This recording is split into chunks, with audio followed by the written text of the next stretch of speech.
Bat is ball, कोई bat क्या नहीं है, बॉल नहीं है।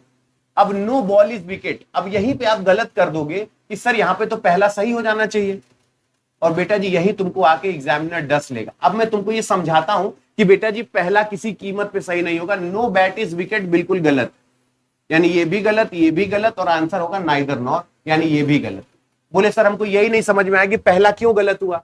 बेटा जी ये एक लड़का है, ये एक लड़का है जिसने ऑफिस में किसी को पटक पटक के मारा है, पटक पटक के ऑफिस में किसी को मारा है, और भयानक झगड़ा हुआ, ऑफिस वाला लड़का इसको पटक के मारा है, यानी ये दोनों एक दूसरे में भयानक पटकम पटकी किए हैं, और उसी तरीके से मुंह सुझाया हुआ ये अपने गांव पहुंच गया, ऑफिस से सीधे अपने गांव पहुंच गया, अपने गांव पहुंच गया। गांव के मोहल्ले वाले लड़के का कस भैया कौन हनुमान जी बना दिया तुमको, इतना मार मार, तुम बताओ तुम इतना कैसे मार खा गए, तुम तो हमारे सबसे बलिष्ठ आदमी हो।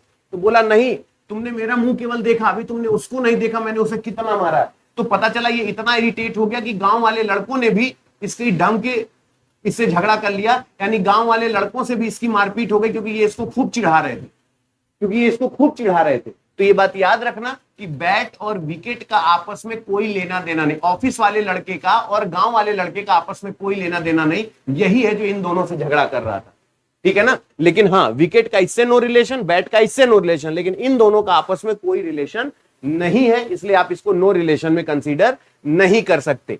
दुश्मनी आप इनके बीच, तो एक दूसरे को जानते भी नहीं है, तो नाइदर नॉर हो जाएगी। इसमें से बताओ कौन सा अलग है, इसमें से बताओ कौन सा अलग है।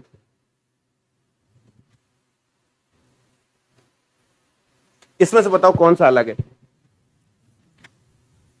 आ जाए समझ में तो मुझे बताना, ट्राई करके देखो। टाइमर है तुम्हारा, है टाइमर है, सोचो जरा सा, समझ में आए, लगे कि हाँ मैं सही कह रहा हूं तो मुझे एक बार जरूर बताना।